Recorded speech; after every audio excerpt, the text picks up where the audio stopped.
Hello students, I am there to review the SFM CA final paper July 2021 new course. Okay, कल से FR के paper होने के बाद मेरे पास नॉन स्टॉप इतने सारे डाउट्स बच्चों के, और अलग अलग, जैसे कि कहीं से कोई क्वेश्चन नया निकाल करके, कहीं से भी कोई नोट्स में से निकाल करके, कोई पुरानी RTP MTP एग्ज़ाम पेपर में से कि मैम इसको कोई शॉर्टकट बता दो। तो ये जो पैनिक मुझे देखने को मिली ना, दैट वाज लाइक, पहले यूजुअली हमने इस तरह की पैनिक बच्चों के बीच में SFM के पेपर के पहले नहीं देखा है, बट इस बार पैनिक बहुत ज़्यादा था। तो मुझे लगता है कि मेन रीज़न उस पैनिक का ये था कि जो नवंबर 20 में और जैन 21 में जो पेपर टफ़ आया, तो कहीं ना कहीं बच्चों को इस बात का बहुत ज़्यादा डर था कि इस बार के पेपर भी टफ़ ना आए। बट कहीं ना कहीं मुझे ऐसा लग रहा था, मैं आई कांट प्रिडिक्ट, मैं कोई नहीं होती बताने वाले कि पेपर इजी आएगा टफ़ आएगा, बट ये कहीं ना कहीं दिमाग में था कि 2 बार ऑलरेडी दिया है बैक टू बैक, तो शायद इस बार पेपर टफ़ उतना नहीं आना चाहिए, बट कुछ कह नहीं सकते। बट जो पेपर आया, जैसे एक हिंदी में वर्ड होता है विपरीत, okay, just opposite to our expectations. It was a very very easy and very very manageable paper. तुमको इससे ज़्यादा इजी पेपर मेरे हिसाब से SFM में नहीं हो सकता, क्योंकि सारे के सारे सम्स A to Z जितने सम्स हैं वो ऑलरेडी तुम्हारे पास, और जैसे कई कैटेगरी के सम होते हैं, एक बिल्कुल बेसिक होता है, एक मीडियम लेवल का होता है और एक एडवांस लेवल सम्स होते हैं। तो ये सारे सम्स तुम्हारे कहीं ना कहीं बेसिक और मीडियम लेवल में ही वैरी कर रहे थे, एडवांस लेवल पे सम्स गए नहीं तुम्हारे बहुत ज़्यादा। और जो नवंबर 20 और जैन 21 का लेवल था, उससे तो खैर बहुत ज़्यादा काइंड ऑफ बेटर और सिंपल लेवल था। मैं इजी तो नहीं बोलूँगी, कुछ भी इजी नहीं होता है, बट सिंपल था बहुत ज़्यादा पेपर। तो फटाफट क्विकली एक रिव्यू लेते हैं। ओके, ये क्वेश्चन जो पहला वाला क्वेश्चन है गाइस, ये है इंटरनेशनल कैपिटल बजटिंग का। ओके, तो इसके अंदर में ये सम पहले भी उन्होंने पूछा हुआ है, ऐसा नहीं कि ये सम पहली बार तुमको आया है, ये पहले भी 2 या 3 बार उन्होंने पेपर के अंदर ऑलरेडी पूछा हुआ है। तो आई एम श्योर ये क्वेश्चन तुम लोग कर पाए होगे, बिकॉज इसके अंदर में I think export versus manufacturing facility का कंपैरिजन हमें करना था, और उस हिसाब से सम आगे बढ़ेगा। कमिंग टाइम्स में kind of whenever I get time, मैं सोल्यूशन बोलोगे तो अपलोड कर दूंगी, वरना जो सिर्फ डिफिकल्ट क्वेश्चंस होंगे वो डिस्कस करके छोड़ सकते हैं, बिकॉज बाकी सारे सोल्यूशन हमारे पास ऑलरेडी हैं। क्लास की जो मटेरियल है उसके अंदर में सारे सम्स हैं, बाकी जो मास्टर मैनुअल लॉन्च करी थी उसके अंदर भी ऑलमोस्ट सारे ही सम्स कवर होते हैं जो पेपर में आया है।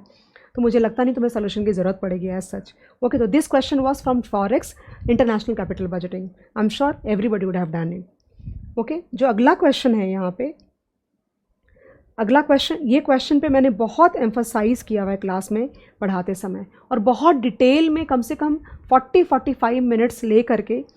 और ये जो सम आया है ना, इसमें हम लोगों ने तो रादर हायर वर्जन किया है। ओके, तो ये बेस वर्जन आया है। अगर तुमको याद होगा तो इसके 3 पार्ट मैंने कराए थे, इसमें 2 ही क्वेश्चन पूछा उन्होंने। मैंने रादर तुमको बताया भी था कि इसमें 3 पार्ट हैं, लेकिन एग्ज़ाम में जो सम आया, और बहुत डिटेल में ये सम मैंने तुमको कराया था। इस क्वेश्चन के अंदर में कॉम्बिनेशन है computing the theoretical price of the futures contract and portfolio insurance का कॉम्बिनेशन का सम है ये। ओके, तो बेसिकली जो तुम्हारा फॉर्मूला लगता है S+I - DY वाला, वो फॉर्मूला लगा करके तुम्हें फ्यूचर्स की प्राइस निकालनी होगी। इस सम में एक ही कैच था एक्चुअली, आई थिंक ये सम में जो पेपर में आया वो एज इट इज़ ही छोड़ा है, कि हमें हमारी हेजिंग 3 महीने की है। ओके, और हम फ्यूचर्स लेने वाले हैं 4 मंथ के। ओके, मतलब हमारी मैच्योरिटी से ज़्यादा, और 3 महीने के एंड पे 1 मंथ फ्यूचर्स की प्राइस निकाल करके हमें वो डिफरेंस निकाल के, गेन ऑन फ्यूचर्स निकाल के सम आगे बढ़ाना था। I think you can recall, everybody can recall, because we have done it very very properly in the class. Then the next sum is again, ये भी sum is like, I think ये question भी कुछ खास नहीं, current portfolio beta बोला है। और ये भी सम अगर तुमको याद होगा तो मैंने जो 3-4 सम हमारी बुक में एक साथ हैं, तो मैंने कई बार इस बात पे मेंटेन किया था कि ये 3-4 सम में से एक सम पेपर में आता ही आता है। याद करो, मैंने लाइव बैच में बोली थी, और नेचुरली PD में गया ही होगा वो चीज़, कि मैंने ये बोला था कि वो, और वो सम नंबर ही बता देती हूँ मैं तुमको।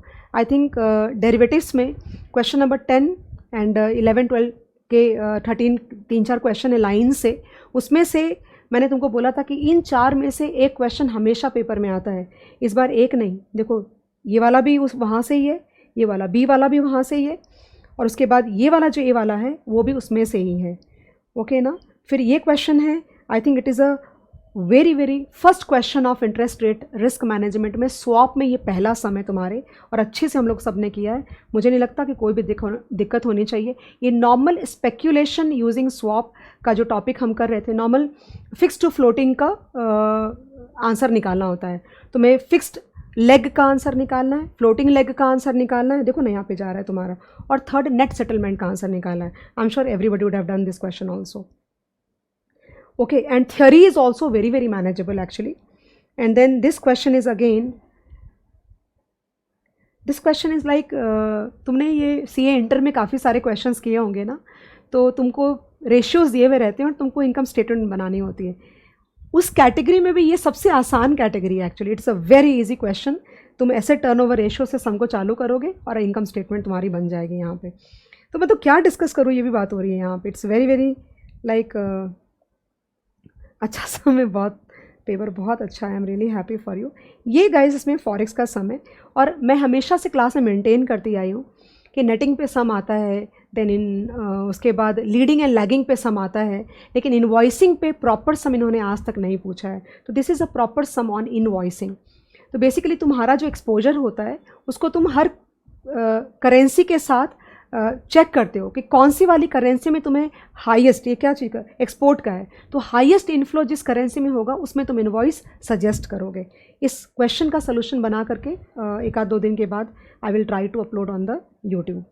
And then again this question is again your like normal MFA MFB MFC वाला पार्ट था, सिर्फ नाम चेंज किए हुए और डेटा थोड़ा चेंज किया हुआ, बट अगेन म्यूचुअल फंड का again this is a very very normal sum wherein you are supposed to compute the effective yield। अगर गलती तुमने करी होगी तो खाली तुमको अगर पता नहीं याद है कि नहीं याद है, स्कीम A, स्कीम B और स्कीम C में तीनों में मेचोरिटी अलग अलग है और तुम्हें एनुअलाइज करना है। I hope you remember that.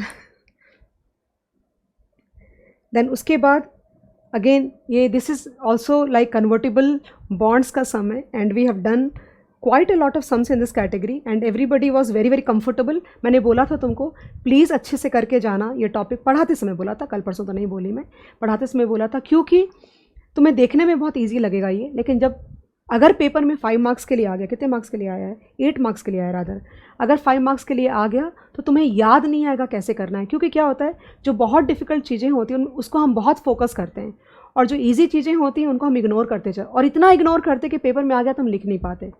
तो this question is of convertible, so that shouldn't be a problem at all, because कुछ कैलकुलेट करना नहीं है, स्ट्रेट फॉरवर्ड क्वेश्चन है सारे। Conversion value which is called stock value, also the percentage downside risk, conversion premium, all of them are very very manageable actually। convertible bond का sum है। explain pitch presentation, this is from startup finance। okay, then this question is again, I think this question is also in our material, wherein एक अपना existing business है उसका तुम profit निकालोगे, और एक न्यू बिजनेस है जिसका कॉस्ट शीट दिया हुआ है यहाँ पे वो निकालोगे, और दोनों को ऐड करके हमें वैल्यूएशन करनी है। जहाँ तक मुझे याद है इस क्वेश्चन के अंदर में ग्रोथ नहीं दिया हुआ, देखो नहीं दिया हुआ है, और सिर्फ 14%। तो PAT of the existing business plus PAT of the new business, दोनों को ऐड करके हमें 14% से डिवाइड करने से we would have gotten the value of the company. Okay, and again this is like very basic level second, I think it is all copy paste, everything is copy paste only। so पता नहीं तुम्हें देखते समय लगा होगा exam में कि ये क्या आ गया।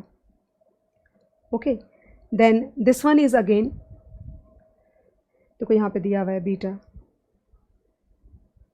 I think this like ये है सम हमारे इसमें है ना, मतलब बेसिकली वो तुमको बोलेंगे कि पोर्टफोलियो बनाओ, फिर वो बोलेंगे चूज़ करो कि हम इसमें डालें, पोर्टफोलियो 1 में डालें, पोर्टफोलियो 2 में डालें, कि 100% एक ही स्टॉक में डाल दें, ऐसा कुछ तो वे पूछते हैं। But I think it is of similar type also, I am not like sum देख के पता चल रहा है कि बहुत मुश्किल नहीं है, it is like quite manageable for all of you. Okay, and this is again a very very predictable theory, कुछ भी, दिस इज़ मर्जर का सम, एंड EPS और DPS अब दिया हुआ है इसके अंदर में, and I think guys cost और गेन का सम है ये वाला। आई एम श्योर मैं मुझे ये समझ में आ रहा है कि मैं डिस्कस भी क्या करूँ इस पेपर के अंदर में as such. Okay, and this is the sum जो मैंने रेगुलर में तो नहीं था कि नहीं थे, मुझे एग्जैक्टली याद नहीं है, लेकिन ये सम डिस्ट्रीब्यूटेबल प्रॉफिट, मतलब बेसिकली डिविडेंड बांटें कि बायबैक करें। ओके, तो डिविडेंड डिस्ट्रीब्यूशन वर्सेस बायबैक का सम है। हमारा जो सम है वो राहुल करके सम था कि Rahul has surplus funds and all that. Okay, so this is it. Like मुझे लगता है पूरा 120 नंबर का जो पेपर है पूरा का पूरा तुम्हें करना ज़रूर आया होगा, क्योंकि मुझे लगता नहीं कि तुम्हें कोई भी तरह का कहीं भी अटक हुई होगी, कहीं भी नहीं अटक होनी चाहिए. So this is a paper where in अगर 100 नंबर भी तुम लाओ तो लाइक कहेंगे ओके, मतलब it was a good job. Okay, because कोई क्वेश्चन में गलती होने का चांस नहीं है. थियोरी भी बहुत ईजी थी. इस नोट पे मैं क्या बोलूँ ज़्यादा. I am really happy that people are settled now. FR का पेपर बच्चे बोले मैनेजेबल था मैम, SFM का पेपर मैनेजेबल आया है. Now let's look forward to audit and law, and all the best for all your remaining papers. And जो बच्चों का एग्ज़ाम अब नवंबर में ड्यू हो रहा है, प्लीज़ आप प्रिपरेशन अपनी अच्छे से चालू कर दो, और ये पेपर को आप यूज़ कर सकते हो 3 घंटे के लिए टाइम बना करके और सॉल्व करने का as a practice. Okay, thank you.